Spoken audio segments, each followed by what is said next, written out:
See. Good morning. My name is James Haken. I'm Chief Marketing Officer here at MAPAL Group, and absolutely delighted to welcome you to this webinar today. And we're going to be talking about engaging teams in your company culture.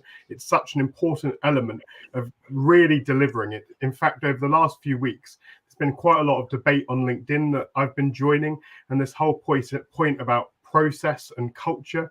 I think one person jumped on and posted that they think that the absolute delivery of fantastic hospitality and service was in the process, and I entirely disagreed and said that I think fantastic hospitality going from good to great is about culture building upon fantastic process. I don't think the two things can exist without each other, and ultimately it's about people. That's what our whole business is about.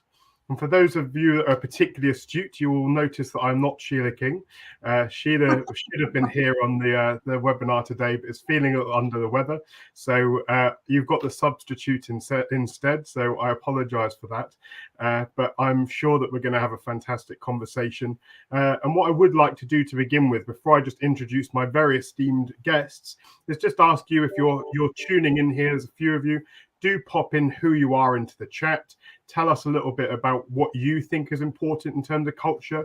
We want this to be a 2, 3, 4-way, 50-way conversation. So don't let it all be about the three of us here on the chat. But without further ado, I'm going to welcome Tasha to begin with, and Tashas from Tashas Group, fantastic business that's growing exponentially at the moment, and an absolutely fantastic leader in the sector. So welcome, Tasha.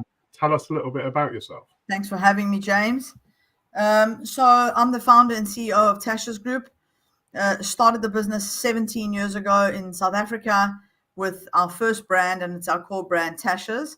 And then moved to Dubai about 9 years ago. In fact, 9 years ago, and opened the first Tashas there. And since then, we've opened a couple of new brands, one of them being Flamingo Room, the next Orãculi, which is a Greek restaurant, a bar. And we are opening a couple of more brands over the next months. And I suppose that's who I am. Perfect. Thank you so much. And David, we've known each other for a long time. You've been working with us at MAPAL on various things, and quite the legend when it comes to restaurants and culture. So can you, I was going to say veteran, but you told me you're in your 30s. So we said we're in our 30s. We are in our early 30s now.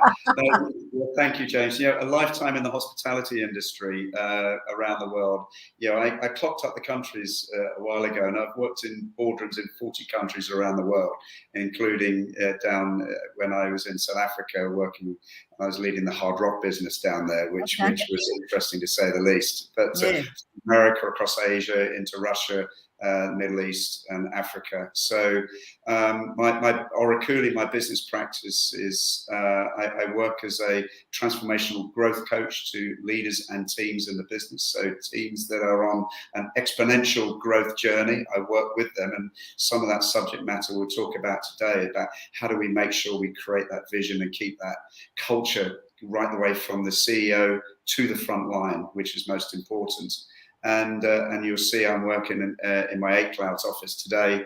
8 Clouds is a very exciting private equity venture where I sit on the board, and where we're investing into the hospitality industry, but also it's a new venture where we are investing into consumer brands from the UAE to the world. So there'll be more on that to come. And that is about taking what we have in the hospitality industry. We must never underestimate the power that our industry has for the rest of commerce. There's so much about our industry that I take from and taking it into other industries that I work with. So have we got any time left? Yeah, I'm very used to interviewing you, Mr. Singleton, so it's okay. I'll know when to cut you off.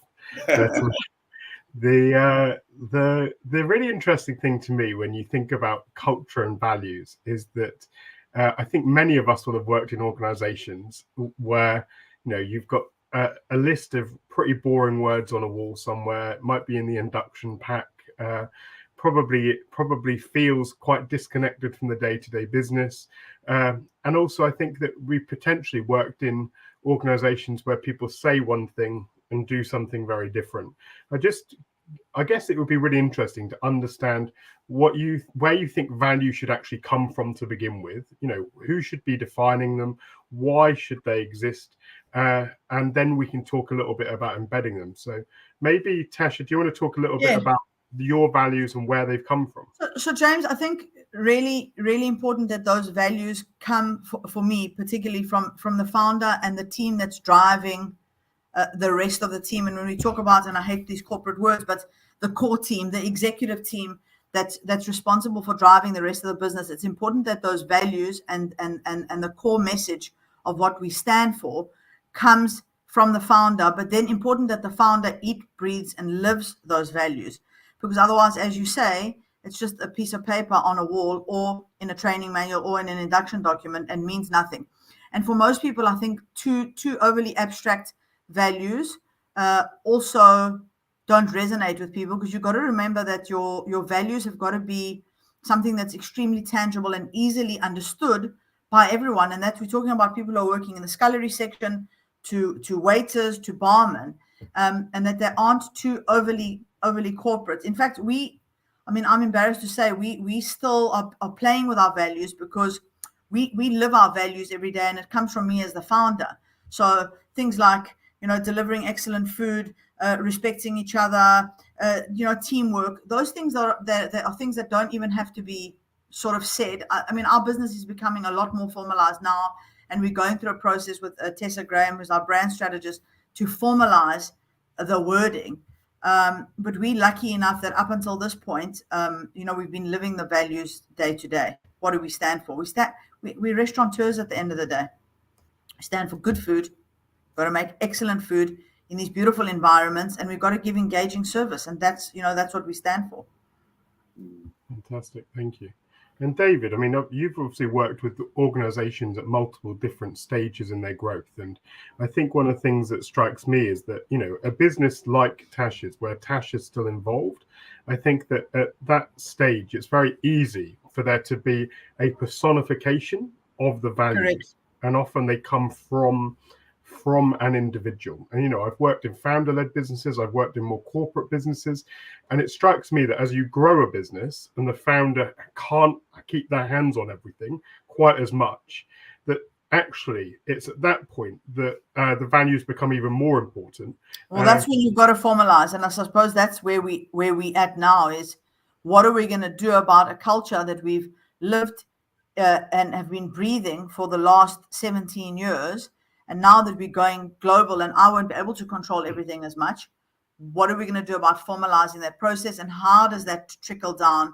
What does that look like? And I suppose we're still on a learning curve, but that there are a few things that we do, and I'll talk about those a little bit later. I don't want to hijack the flow of things, but it's not that we don't do anything to make sure that our culture remains strong and that our values are present, but it does need some formalization. Yeah, it does, and this is where now I'm taking my work as a board member, into other boards, very similar to what you're doing, Tasha, where you do have companies on these exponential growth journeys, and your vision for the organization remains, but it's then as your leadership team grows, and it will grow, but how do they share that vision? And how is it an absolute shared vision for this business? And then the values are built up around your wider team, exactly. Because everybody's got to buy into them. And you're going to have your lane that you're working in, because you can't be on the floor all the time. Yeah. But when you do arrive on the floor, the boys and girls on the front line are talking your language. That it's how we work into. Do we have this safe space, for example, that I can ask your CEO or you any question and expect an answer, or whatever it is? But there has to be some level of rigidity to it, but there also has to remain fluid, because you are. Well, this is the tricky part. Is exactly the balance between the rigidity and then making sure that it also feels authentic, because I think authenticity. People underestimate how important authenticity is. If this thing that you talk about is sort of a a construct or a strange just type of concept that's floating somewhere and doesn't feel authentic, no one's going to buy into it. It's absolutely right, The Tasha. biggest threat to growth for me are two things. I mean, can people design a restaurant? Many people can design a restaurant. Can someone put a menu together? Many people can. Can people make a good plate of food? Of course they can. But for us, I think the biggest threat to growth is training and culture. And if you don't have those two things in place, if you don't have, so we invest a lot of money into training. It's a massive focus for us. Yes. Train. And if you don't do that and you don't pass down the culture, then you're going to fail. But also, it's having some level of accountability in your boardroom. You know, and I'm having conversation in boardrooms now where I'm going in and holding them to account. You know, helping CEOs, helping leaders make the tough decisions. You know, on that journey, and sometimes you do have to make those tough decisions to make sure your values are upheld within the organization. Yeah. And your board today, I bet you, is very different to what it was 10 years ago. And by the way, it'll be very different in 12 months' time. Well, David, I came from an extremely corporate environment because what happened to me is I started Tashas in 2005, and 3 years later, I sold 51% of my business to a listed company in South Africa, Famous Brands, who you'll know, who was completely on a different growth trajectory to us. And, you know, our stuff's a lot more artisanal and a lot more bespoke, and their brands are mass brands, mass rollout. I recently bought my business back for that very reason. But I sat on a very formalized board. Now, you know, we've got an exco and we don't actually have a formal board. As we're growing, we'll formalize a board. But again, you also have to be careful who your board members are, because if you get overly corporate board members, then that can also threaten culture. Now, I've just recently appointed a COO who's had to adapt a lot to our way of doing things because he came from an extremely corporate culture. And I just said, listen, this is not going to fit in here. It's not the way we work. So you're going to have to do a lot of adapting to otherwise it's going to erode the culture of our company. I don't want there to be this feeling. So I think also choosing the right board members and the right leaders in your business is critical. They have to be aligned with your vision and with the way you treat people. But Tasha, everybody's got to have their own personality, and you have to allow them to thrive. You're going to hire someone because they believe in them and what they're going to bring. They can't all be like you. They can't all be like James or me. But it's that culture, that vision, that has to run through the veins of the business, right the way through to the front, right? So your new CEO that you're bringing on board has to share your vision. Sure. And you know, it's because you can't have a two-way street here. You can't have two visions. You can't have two ways of working. You can't have two safe spaces. It has to be one. And that's when you're not in the room. What's the conversation that's being held? Exactly. It's critical. Exactly. I'm very keen to make sure that we get into some tangibles as well. And I think that one of the keys for me around, if I think about the organizations I've worked in that have been quite culture focused and those that haven't, I do think the values and having an underpinning set of values is probably prominent. But also it was about having a learning and development program that really delivered on teaching the contextualization and behaviors that are associated with those values, and then recognizing and rewarding people for expressing those behaviors. I think that's really important, because I think that one of the challenges for me around language is that even in your primary language, your first mother tongue, if I sat here and said a word, and you know, David and I are both from not dissimilar parts of the UK, if I said a word, David and I would both have the whole of our life experience behind us to tell us what we think that word means to us before we even get into a position of then the fact that we're a very international sector, and you've then got dozens of languages and so on and so forth. And I think that that's where, to me, individual words when it comes to hospitality values just isn't isn't strong enough. There needs to be a strong statement below that, and there needs to be clear behaviors that express what it is we mean by these values, because I think that that's the challenge. I mean, let's take service, delivering fantastic service. Well, I mean, what does that mean? Culture alone. No, I mean, culture alone. I mean, it's like, well, what does service mean? I was chatting with someone yesterday who was saying, the problem that I have with the idea of service is that it reminds me of a Dickensian view of someone that lives downstairs and comes up and is subservient. Whereas, I look at it as being this hospitality and about being welcoming and sharing. And just it gives an example of, again, two people who speak the same language, who have a similar upbringing, have very different views on what one core word that we might use a lot may mean. Yeah. Do you mind if I add some perspective to this? And I draw on this a lot, having worked around the world, and now in my role as a transformational coach, that I recognise, especially at the time when I worked in Russia and across the CIS, that Russian wasn't my first language, and English certainly wasn't theirs. And as leaders, you arrive in the business, your presence is anticipated, and you're expected to make a difference.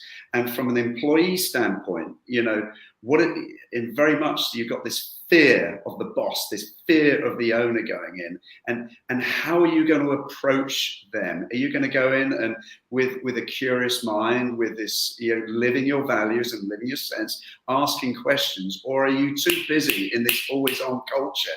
Are you in the floor's dirty? Where's the food? Come on, let's get this food off the pass. Let's get it to the tables. Let's turn these tables. Or are we just going to go and seek first to understand and look into the eyes of that employee and think, what is it they are really communicating to us and not saying to us? And that's what I've really learned when I've worked around the world. That even from South Africa, the culture there is very, very different to working here in Dubai, to working in Russia, to working in America. And you'll have it in England, Tasha. The working style there is very, very different. And I'm pretty sure that James can help you on that journey. Very different. Definitely. Completely different. And I think, specifically, because of this drive away from people getting involved in the hospitality industry, and we see it specifically here in the UK, and this is what we're hearing, the word on the street is, I'm coming here to open a new restaurant. I'm actually very scared because a lot of people do not want to be involved in hospitality. They don't want to do this work anymore. And then how do you get people to join your company, those that have decided to do this, not because they want to do it, because they have no other choice? How do you get them to be enthusiastic about this new position that they've chosen? Because in South Africa, people are still seeking jobs in hospitality. In Dubai, people do want jobs in hospitality. And I'm not sure that is the case here. I think that there's a lot of, and we're talking about the waitering sector here, a lot of people are just doing it as a part-time, just to earn some extra cash. I grew up in the hospitality industry. My dad was a qualified chef, and I grew up at his side in his restaurants. And that was a vocation. It's what he chose to do. It's what he wanted to do with his life, the same as me. But I think a lot of young people don't want to be involved in hospitality. So when you're hiring that person, it's not only about getting them excited about your culture and what you do and the product that you're delivering. It's actually getting them excited about actually doing the actual job and the work. That's very challenging. The reason you're growing, Tasha, the reason you're successful, the reason people stay with you is because you talk like this. You lay out the vision for the organization. You are very clear in what you want. And there's another person who's equally inspiring, is Grace Harding from Ocean Basket. Yes, she is very. And I work with Grace. Honestly, when she comes in and she enters the room, she has this presence. You want to work for her. People, and I know this, Tasha, people want to work for you. And they want to work with you. And if you can sell that journey, and does every single one of your core leadership team, are they able to transcend that same level? Well, I think this is where the tricky part comes in. So as a founder, you're going to come to the UK, you're going to do a lot of the interviews, you're going to be there for the first month. I really believe in mirror neurons. But when you start opening multiple stores and you can't be there, so maybe my Saudi opening is going to overlap with my London opening, and the staff in Saudi need to be as excited and as enthusiastic about that opening as do the UK staff. So now Yes. I've got my brother. But eventually, my brother's not going to be able to do it, and I'm not going to be able to do it. So what are the tools that you can use to make sure that that message is driven across? I think that is the key. And I think that's a question that a lot of people ask is it a document? Is it a video of you? Is it a teaser that goes out? Is it your training? What is it that you can do to make sure that that message is being delivered? But I think a big part of it also, David and James, is recognition. And you touched on it earlier, James, is working in an organization where you know that your work's going to be recognized and that you're not just another number.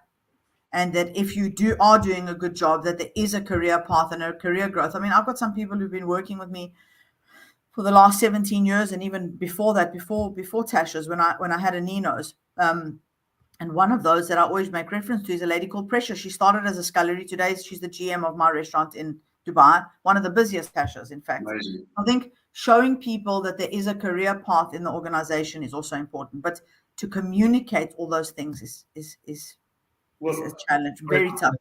I think that it's, I mean, it would be remiss of me in my role not to jump in here and say, you know, what's the tool for doing that? Well, the tool for doing that is flow learning and engagement by MAPAL. Which we have. Yeah, and we use your product. But I know, I mean, and I'm not saying that at an advertorial level. I mean, I think that, you know, it's interesting that I've been here and working in this for 3 years. I've been working in the sector for my whole life. I mean, I grew up in the sector too. I think we've all got that in common. I think what strikes me though is that, look, at multi-site, multi-growth level, the reality is that technology takes the pressure off. But the technology isn't the solution, frankly. The technology is the enabler to the culture and the enabler to your strategy. And I think that's where I think that a lot of people go wrong with technology solutions altogether, is they buy a piece of software, they buy something, implement it, and think that that's their culture or that's their strategy. And it's like, no, like, we're here to enable your strategy. To facilitate, exactly. Yeah. I think for me, if I think back to both my career and the 3 years of working with some of the best people in the world at this through our customers at MAPAL, it strikes me as probably 5 key things that I think do make for the tools to deliver this effectively. I think the first one is conversations. It's one-to-ones. So Whitbread, one of the biggest hospitality businesses in the UK, did a big piece of research 2.5 years ago, and it turned out that the number one factor when they split test and changed things, the number one factor that would keep people from leaving and keep people engaged in the business was a 5 to 10 minute monthly one-to-one with their manager. Like that was the first thing. Absolutely. And I do think we can't underplay the importance of conversations. And I think that that's about human connection. To me, the second point is about a fantastic onboarding strategy. And I did not use the word induction. It's onboarding. And I think within onboarding, yes, there will be the compliance tick, all of that stuff we have to do. There will be the brand piece. And I do think, as you say, Tasha, it will be videos. It will be all that stuff that it's expressive, and both from you and other people who live your values every day within your organization, sharing that through videos and content. But then it's about how you engage somebody for the first 90 days beyond the initial induction. I think that for me, it is the one-to-one chats. It's the coaching, it's the mentoring, it's having a buddy. I mean, there's all that evidence that shows that if you've got a best friend at work, you're going to stay longer, right? I think the next one for me is about ongoing clarity around how those visions play out and recognizing people for the behavior. And I think that, you know, again, without it coming across as overly commercial, you know, the work that the team who founded Good Job, which is now Engagement at MAPAL, did about peer-to-peer recognition, giving people 3 or 4 pins a month that they can say to somebody else, you deserve this recognition for this reason. And it being a precious thing, I think, is really vital. And then the last one, and I know that David will jump all over this, particularly given this Hard Rock experience, is rituals. And I think that if I think about the business I worked in that had the best culture, It was a cult-like culture at Thai Leisure Group, and everybody welcomed each other with a Y and Cub Kun Crab, and we spoke to each other in core. There was 2 or 3 pieces of Thai language that we used throughout, no matter who you were. There was a love candle, living our values every day, that the first person in the business every day had to light, and the last person leaving had to blow out. And it's those small things that add up, that mean that, and there was people in the organization that laughed at it. It's like, that bloody candle, like, like, but the majority of people entirely bought into the fact that this is our way of working and who we are. And I do think that those people also want to identify and be part of something. James, you're right. And I ran 75 Hard Rocks in 40 countries. Oh, wow. So you talk about transcending that vision, my vision, the chairman of Hard Rock's vision, right the way through to the Hard Rockers in the front line. And it was through ritual, it was through passion, it was being absolutely laser beam focused and meticulous in our communication. And when I turned up in one of those businesses, I said it before, make the visit matter, make it memorable. It's not about clipboards and notice board. It's about talking and engaging and really truly engaging with that front line. But I didn't, in my career there, I never got to all of them, but they all knew me. And it's very, very clear. And my time, there were very few I went to twice. And for you, Tasha, your business is about to grow by another 50%. And how do you manage your day? How do you manage your time? How impactful are you? I think now the important part is to get administrative stuff done during the week, Monday to sort of Thursday, and then making sure that on a Friday and a Saturday, you try and get to the restaurants as much as possible. But again, I've got 10 in Dubai, pretty easy to do. I can get to all of them. My brother's in South Africa, we've got 17. Now what happens when you've got one in London, one in Saudi, and one in Bahrain? That's the real challenge, is those types of visits. When you can get to the store and people know that the founder and the owners of the business are actually going to be present in the store. You start getting to 40, 50 stores, it almost becomes, as you said, David, impossible. You might get to one store and then never go back to that store again. But so that's your rituals. Sorry, Tasha, that's your meeting ritual, your visit ritual. How do you make it matter? Well, for me, what it used to be like, and I suppose I've matured with time, is, I used to go in there and do what you said earlier. This is wrong. Quickly go pick up the food, chase that table. And now that I have a bigger team, I can take that type of operational detail. I mean, I am a control freak. I do always point out the things that are wrong and right. But the visit is more about high-fiving, saying hello, going into the kitchen, tasting a little bit of the food, making sure that the guys are doing okay. Recognizing the scullery, very important, that always get overlooked. Kissing some customers hello so that they can see that you still engage with the customer. So those are the types of things that I like to do, because again, you have to lead by example. So if you're expecting people to be engaging with the customers, then when you're in that restaurant, you also need to. I do have a bit of a silly rule for myself. I never sit down in my own restaurants and eat when I'm visiting, because I don't want the staff to see me sitting down. I'm always on my feet. And I'm always interacting with either them or the customers. I only eat in the restaurants when I'm doing a tasting. I try not to make the restaurants a place to socialize. In fact, the other night I had a meeting at Orãculi, and I was forced to sit down because someone was coming to talk to us about some opportunity. And I just actually saw the staff all looking at me like, what is she doing? I've never actually seen her sit down and have a meeting. So I think, demonstrating that you're also prepared to get your hands dirty, and then making sure that your management team is doing the same. So I said to one of my senior guys the other day, listen, I know you go past the stores on the weekend and you say you're having a coffee. I don't want you having a coffee. I want you going past the stores and being behind the bar for a few minutes, making sure the guys are doing what they have to do in the bar, greeting them, recognizing them. Be on the floor for a couple of minutes, go back to the kitchen, check what the back doors, and then sit down and have your coffee. But don't tell me that you've gone to visit the restaurant if you've gone in to have a cup of coffee. That's not a visit. But I would also kind of offer a challenge to you, Tasha, that's because I've seen you at work, you know, and but it's, and Stuart, who's here, you know, we did a session the other day in Oman with his leadership team about pausing and looking at the business through the eyes of the guest. Yes. From outside in, because again, you know, we continually moving. We're on, and when do we sit down in our restaurants and enjoy the service from the guest perspective? Yeah, you know, it is difficult, Tasha, and because I know you, and I've done this, I've been there, and I'm not running restaurants as I was now. I am, but not as I was. Yes. I'm looking through a different lens as an owner now with A-Cloud, where we're now owning the restaurants. So rather than operating them, but it is stopping, sitting with, it could be, it's sitting with your CEO. And also, Tasha, it could be sitting with someone you would never normally sit and have a coffee with. Yeah. Pausing and giving them time to spend time with you.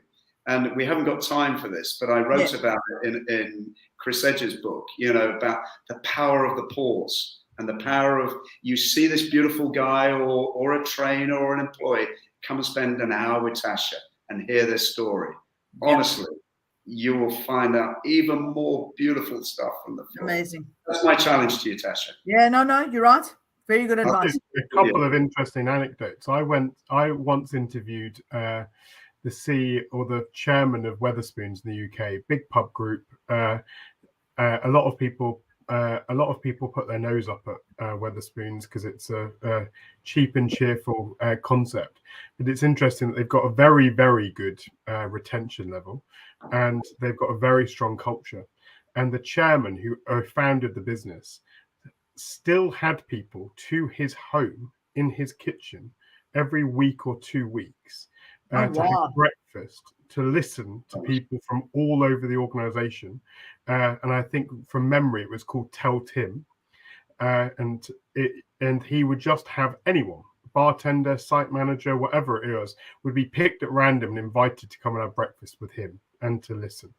And I think that's really fascinating. I think the other one, and I think David's gonna jump on me here, but I do think one thing that Tash has done very well with the UK is taken someone from the Dubai business and moved them to the UK. Yeah. I do think that having, you know, I've not grown to businesses the same size as David. You know, I've grown things to 30 sites, but it strikes me that people learn and build culture through osmosis and through fantastic leadership, and bringing someone fresh straight into your business without the background of your culture and expecting them in a remote location to get your culture straight away with a couple of weeks training somewhere else. No, frankly, it can't work. It doesn't work, James. So what we're actually doing is we've got our guy Kyle, who's come over and he's already here and starting to work with people and interview them. And if we can get the visas for each person who's the head of the department, so the chief griller, the chief salad lady, the chief toaster, the chief barista, and a head waiter. And if we are able to process their visas and get them work permits to come and work here, then that's what we're going to do at great expense, because it's going to be expensive now, but it's going to be well worth it, because they're going to teach the Tashas way. In fact, when we opened in Dubai, because it was much easier with visas, we brought 30 South Africans and Zimbabweans over to Dubai, and they helped open our first cafe. And then those 30 taught the next batch and the next batch and the next batch. And in fact, in every restaurant that we own, we have got a couple of South Africans or Zimbabweans working in the store who have worked where the business was started and who've had direct contact with me, because they imbue the culture into everyone else. Critical. It's critical. I call this a global brand transfer, you know, at every level, from brand and to this human DNA, this relationship. And for Carl, you know, he's going to have his own challenges. So who's looking after him? You know, because you're coming from Dubai and then going to England. Man alive, I've worked in both countries and they're very, very different. So who's putting their arm around him to making sure he's on track and he's okay and he's doing well? You know, because there's going to be other I was going to use a bad word then. There's going to be other shit in his head. Yeah. You know, and that can't always be you, Tasha. No. So what we've done with that in particular is we're having these weekly meetings with him. We're checking in on him. Is he okay? We're doing the timelines with him. And then obviously we've got the visits that we do. So I'm here now, have a lunch with Carl. He's never been, I was horrified. He's never been to Harrods. So I said, come, take you for lunch to the food section. Harrods, we're going to have a steak together. Cool. So we try and do that. But again, it's all of these personal touches, which, I mean, I suppose I'm here talking about the subject, but being in the position that I'm in now is when you can't do it anymore, what is the next step? How do you formalize this a bit more so that culture can trickle down to everyone else? Because when, what's the book? It was Blitzscaling, and I read, what did he say? The founder of Airbnb, when he said, well, we did it until we couldn't do it anymore. You know, I cooked every recipe and trained everyone up until store number 10 in my restaurants in Tashas, up until I actually literally couldn't do it anymore. Right now, I taste every single dish before it goes on one of our menus. But eventually, I'm not going to be able to do that. So, I mean, circling straight back to the beginning of the conversation is you need both. You need the personal touch, and then you need the systems and the procedures to back it up. It's both of them. If it becomes overly systemized, it's not authentic, and you lose the human touch. And if it's only the human touch, it's going to fall apart. But one thing. Sorry, James, just quick. One thing I used to do in an organisation was we used to stop every quarter for 4 days as a leadership team. So we had the top tier. We would review where are our goals, where are we going, what are our rocks in the road. We would then transcend what we will learn, what we'd learned, what our plans were to the next level of 30, and we would communicate. We were a people-centric organisation, and we lived it and we breathed it. And I would encourage you, Tasha, it's your business, but take time, that powerful pause at those 3 or 4 days where you're in a room and it could be somebody else facilitating it, somebody else holding you accountable to make sure this happens, because there will be times where you can't go in and taste every dish. I know that. You can't sign off every opening. Sure. So who is living Tasha's dream when you're not there? Yeah. Absolutely. I think to round up, because I know we're probably slightly over time, so thank you for extending, and we've managed to keep most of the audience. So, but I just wanted to round up and say it's interesting that you just said there that you're learning, and whilst you're here, it's fascinating to me that actually what makes you a fantastic leader, Tasha, more than anything, is that you're willing to have these conversations openly and honestly on this public forum, and you're not sitting here pretending to be the expert. We're having an open conversation, listening to each other, and so on and so forth. And that's the reality, right? No one stops learning, and we don't stop evolving. The moment we stop evolving is the moment we move backwards. And if you stop having conversations, you're never going to learn. And if you're dishonest with yourself, you're also not going to move forward. So I know that we're in this funny little phase now. And, James, we've reached out to you to say, let's have a session with you. What are we going to do about the UK? Are we going in the right direction? What do we need? And maybe after this call, I'll call David and say, well, if your specialty is culture, let's have a session. Because, I don't see the point of being dishonest, really. Otherwise... But never forget your rookie skill. I had a coach once I worked with here, and he said 2 things. That's when he said, David, stop, have a cup of coffee with someone you wouldn't normally do. And as a result of that now, I meet or reconnect with 5 new people a week. It was so powerful, and I make time. Wow. And the other thing was never forget your rookie skill, because that's what got you there. Never forget, never allow this always-on culture to take over. No, and you mentioned it earlier, this corporate, whatever your word is for the corporate world, going to be there, but never forget your rookie skill, because that's what got you there. Yeah. And I also think that for me, the piece about culture is culture evolves as well. Don't think that what your culture is today will be your culture as you grow. And I think don't believe that just because this is the static view of how you were 10 years ago, that it should be what it will be moving forward, particularly when you're working internationally, because every time you take a step somewhere new, the reality is that your culture will adapt whether you like it or not. James, it's so interesting that you said that, because I'm an old school restaurateur, and I'm really an old school restaurateur. And if someone had told me that we were going to do training virtually with all of these fantastic tools that we've got, I would have said, "Are you cooked?" The only way to train someone is to get them in a room and train them, and then go to the restaurant and train them hands-on in the store, and you got to be there. That's the only way you can train. So you're absolutely correct. Techniques evolve as you grow, your business needs grow, and your culture does shift and change. I think there's got to be some core that doesn't ever change. The heart of it, that founder-led thing, that's the heart of everything that you do and the reason why you do it. But the rest does evolve as you grow. It's impossible for it not to. But I wonder, Tasha, with some of the original day oneers that you had, we always used to call them day oneers. They're your founders. That's right. So can you call them? These are my founders, and in every restaurant, I've got to have a founder. Yeah. They're a Tashas founder. Do they have a gold pin? Nice. David, I'm going to be calling you as well for a consult. Thank you. No problem. Good. But it's stuff like this, and the original. It's going back to the original question: how do we transcend this culture from the top to the front line? It's not that as our culture evolves and our company grows. Yeah. What are the small, beautiful things that we can do? Deep meaning. Yeah. Deep meaning. Well, what we've done now, just before we end off, what we've done with our exec team is I felt that everyone was hanging on by a thread, and we've got a guy called Richard Sutton who focuses on lifestyle changes within the workspace and how to deal with stress.